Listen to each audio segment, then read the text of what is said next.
ये वही देश है जहाँ पर बेटियों को पूजा जाता है और ये वही देश है जहाँ पर नवरात्रे रखे जाते हैं। महाभारत की कहानी क्या है? कृष्णा कृष्णा क्यों है? क्योंकि उसने द्रौपदी का चीरहरण होने से बचाया था। हम हनुमान को क्यों पूजते हैं? क्योंकि उन्होंने सीता मैया को बचाने में श्री राम की मदद की थी। तो जितने भी हमारे भगवान हैं वो इसीलिए पूजनीय है क्योंकि उन्होंने महिलाओं के अस्तित्व को बचाने की लड़ाई लड़ी थी। अनफॉर्चुनेटली हम उसी देश में हैं जहां पर हर 3 मिनट में बलात्कार हो रहा है। क्या आपको मालूम है औरत के प्रति घोर अपराध में सबसे ऊपर कौन है?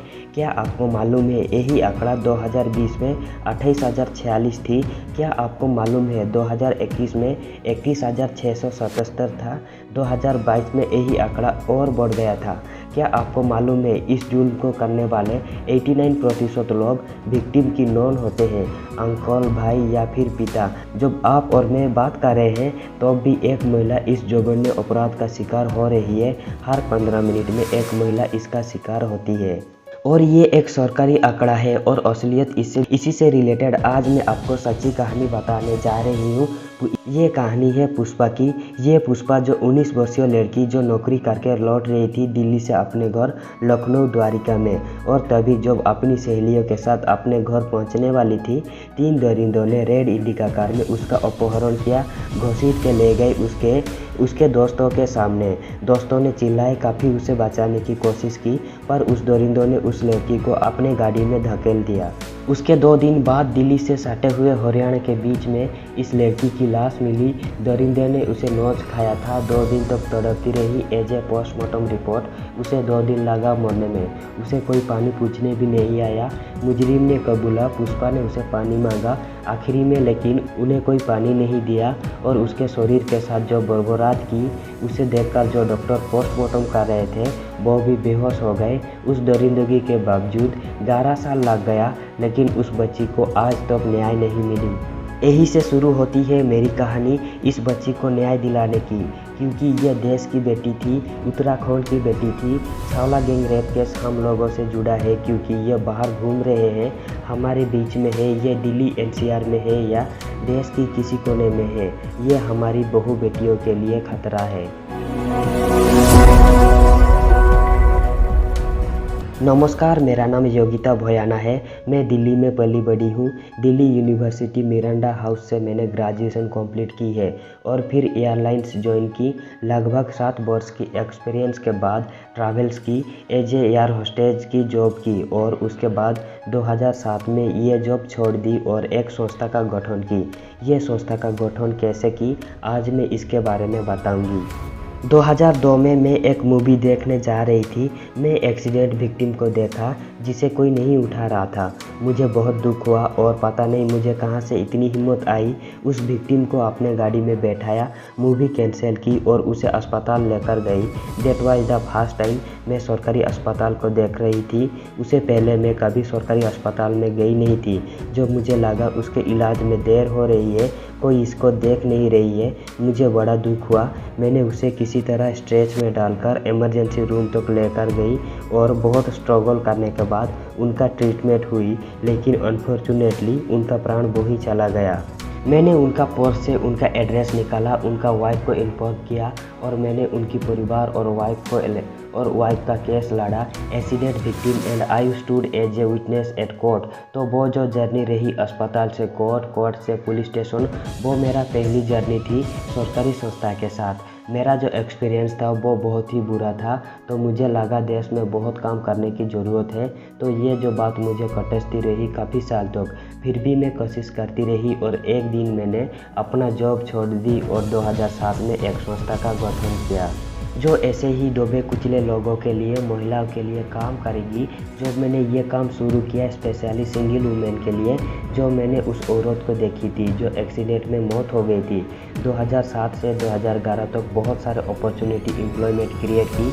महिलाओं के लिए लगभग 40 महिलाओं को ड्राइविंग स्किल सिखाई और बहुत सारे स्किल सिखाई पर्सनली, और उनको अपॉर्चुनिटी जॉब दिलवाई और काफ़ी नाइट शेल्टर भी चलाई। सरकारी अस्पताल में भी काफ़ी कमेटी में भी रही। उसके बाद जब निर्भया का केस हुआ 2012 में, उससे मेरी लाइफ की दिशा और बदल गई। और मैंने बहुत एग्रेसिवली इशू पर काम किया। 2012 में जब निर्भया का केस हुआ, वो लड़की फिल्म देखकर घर लौट रही थी और वो इन दरिंदों का शिकार हुआ। उस दिन उस वक्त उस मॉल में मैं भी मौजूद थी, मैं भी डिनर पर गई थी। और जब मुझे ये खबर अगले दिन इसके बारे में पता लगा तो इस खबर ने मुझे पूरी तरह से कटोच दी। मुझे लगा कि ये मैं भी हो सकती थी। क्या फ़र्क था उसमें और मुझ में कि मेरे पास गाड़ी थी और उस पर बैठकर घर सेफली पहुंच गई। पर वो लड़की जिसको पब्लिक ट्रांसपोर्ट में जाना था, 3 दरिंदों का शिकार बनी। जब मुझे यह घटना का पता चला तो मैं भी प्रोटेस्ट शुरू किया। मैं भी जनता के साथ जंतर मंतर पहुंची। जब मैं जंतर मंतर पहुंची तो मुझे लगा कि सिस्टम को हिलाने की ज़रूरत है, उन्हें बताने की ज़रूरत है कि हमारे देश की बच्चियां सुरक्षित नहीं है। तो भी मुझे अंदेशा नहीं था कि यह बहुत बड़ा इशू है।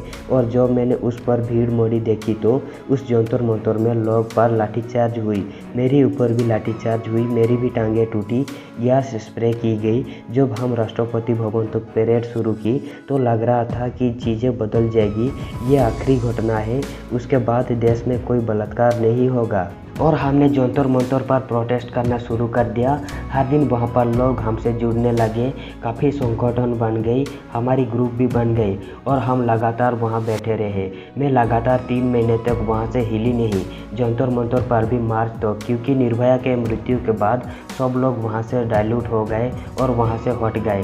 पर मैंने सोचा अगर हम यहाँ से हट गए तो ये जो चीज़ हमने रिकमेंडेशन दिए हैं या दबाव बनाए हैं या सरकार से जो हमारी मांग है वो पूरी नहीं होगी। तो वहाँ मैं डटी रही मार्च तक। जब हम वहाँ बैठे थे तब हमें बहुत सारे निर्भया जैसे केस आने लगे। वो मेरी एक नया शुरुआत थी। उस चीज़ ने मेरी आंखें खोल दी और कह सकते वो मुझे जोड़ कर रख दिया। मार्च तक लगभग 10 केसेस हमने हैंडल कर लिया था।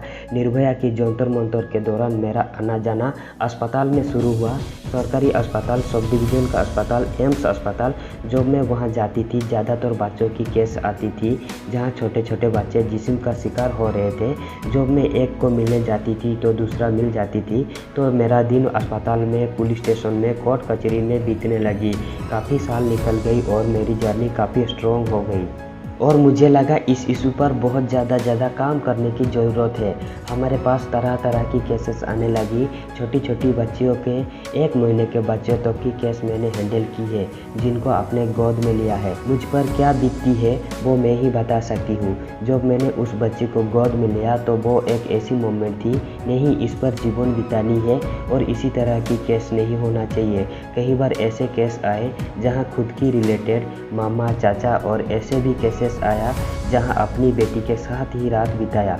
लगभग 89% केसेस घर की 4 दीवारी में होती है जो रिपोर्ट नहीं होती है, क्योंकि वो छोटी बच्ची होती है, महिलाएं होती है, वो बोल नहीं पाते, वो घर की 4 दीवारी में होती है। तो इस तरह से केसेस आने लगी। मेरी आंखें तब खुल गई जब एक हाई प्रोफाइल केस मेरे सामने आया, एक सो कॉल्ड स्पिरिचुअल बाबा का, जिसको हिंदुस्तान में हर कोई जानता है। उसने क्या किया, उसने 13 साल की बच्ची के साथ बलात्कार किया, यौन शोषण किया, बार बार किया। पर जब वो बच्ची मेरे सामने आई और फूट फूट के रोई तो मैंने मन में ठान लिया इस बच्ची को इंसाफ जरूर दिलानी है और इस आदमी को सजा जरूर दिलानी है। इसका अंजाम कुछ भी हो, इसके लिए मुझे बहुत सारे चुनौतियों का सामना करना पड़ा। मुझे बहुत सारे फेक कॉल आना शुरू हो गई। बहुत कॉल्स आई कि इस केस से दूर रहे। एक दिन तो कुछ लोग मेरे घर के नीचे आए और बहुत दबाव के साथ बोले इस केस से आप पीछे हट जाइए। पर मैं तब भी डटी रही। उस लड़की की बीमारी इतनी बढ़ गई थी, वो मरने वाली थी। मैं उसका इलाज कराती रही और मुझे बताया गया आप इसका इलाज मत कराइए, आप इसको ऐसा हाल पर ही छोड़ दीजिए। फिर भी मैंने उसका पूरा इलाज किया, लड़की ठीक हो जाए ताकि वो पुलिस की इंक्वायरी में शामिल हो पाए, कोर्ट में अपनी विटनेस दे सके। वहाँ तक भी सब ठीक चलता रहा। पर धीरे धीरे लोगों ने मुझे और उस लड़की को तोड़ने की बहुत कोशिश की कि हम पीछे हट जाए। इतनी सारी धमकियों के बावजूद जब बच्ची का पहली बार फुट फुट कर रो कर बताया कि वो किस तरह से उस व्यक्ति ने उसका शोषण किया है, किस तरह से उसका बलात्कार किया है, मैं वो चेहरा भूल नहीं सकती, इसलिए मैं निश्चय किया कि इस केस को लॉजिकल कंक्लूजन तक लेके जाऊं, चाहे उसका अंजाम कुछ भी हो, क्योंकि मैंने निर्भया की आंदोलन की वक्त अपने आप को वादा किया था ऐसी सारी बच्चियों को इंसाफ दिलाऊंगा या उनकी इंसाफ की लड़ाई में उनके साथ रहूंगी। मेरी संस्था पूरी पीपल रेप अगेंस्ट इंडिया एक बहुत बड़ी उद्देश्य के लिए काम करती है, उन बच्चियों के लिए खड़ी रहती है, उनकी लड़ाई में उनके परिवार के साथ खड़े रहती है, उनके साथ ऐसे जघन्य अपराध हो जाते हैं और ऐसे जघन्य अपराध ना हो, इस उद्देश्य से मेरी संस्था पूरी अवेयरनेस ट्रेनिंग और वर्कशॉप पूरी इंडिया में काम कर रही है। परी काफ़ी सारे केसेस में एक्टिव रहा जो बाद में काफ़ी हाईलाइटेड हुआ, क्योंकि हमने उन्हें उठाया जैसे कि Hathras case, Ankita Bhandari case, Delhi count gang rape case, ऐसे ना जाने कितनी केसेस है। बांका का केस जहां पर ना उम्मीद थी, जहां पर परिवार हार चुकी थी, परिवार वाले, और हमने उन्हें सपोर्ट किया। उसके बाद केस हाईलाइटेड हुआ। मैं ये नहीं बोलूँगी कि न्याय मिला, न्याय की लड़ाई हमारे देश में बड़ी लंबी होती है, वो बहुत तकलीफ, देर और स्ट्रगल के बाद मिलती है, और उनकी न्याय की लड़ाई में हम साथ में खड़े रहते हैं। उन्हें जो भी सपोर्ट चाहिए होती है हम देते हैं और उनको एक मनोबल मिलता है। जब हम उनके साथ जुड़ जाते हैं, हम change.org के थ्रू काफ़ी प्रोटेक्शन चालू किया। आपको याद होगा छावला गैंग रेप केस, किस तरह से उन दरिंदों ने हमारी बेटी को नोच खाया था, और उसी पोजीशन को लेकर हम सुप्रीम कोर्ट में गए और हमने रिव्यू पोजीशन लगाया और सुप्रीम कोर्ट ने उसे रिजेक्ट किया, क्योंकि वो 3 दरिंदे बाहर है जिन्हें नवंबर 7 को सुप्रीम कोर्ट ने रिहा किया था। उनमें से एक बाहर आकर एक ऑटो चालक की हत्या कर दी, और जो बाकी के 2 दरिंदों हैं वो हमारी और आपकी बीच में है, वो हमारे बीच में कहीं भी हो सकते हैं। तो जाते जाते मैं ये कहना चाहता हूँ, हिंदुस्तान को कैपिटल बोला जाता है, जैसा संगीन अपराध हमारे देश में हर 3 मिनट में होता है। क्या आपको नहीं लगता है इसे रोकना चाहिए और हम सभी को मिलकर ऐसा करना चाहिए कि ये संगीन अपराध ना हो। ये सच्चाई अगर आपको अच्छा लगा हो तो वीडियो को लाइक करके चैनल को सब्सक्राइब कर देना और साथ में अपने दोस्तों के साथ भी शेयर कर देना। धन्यवाद।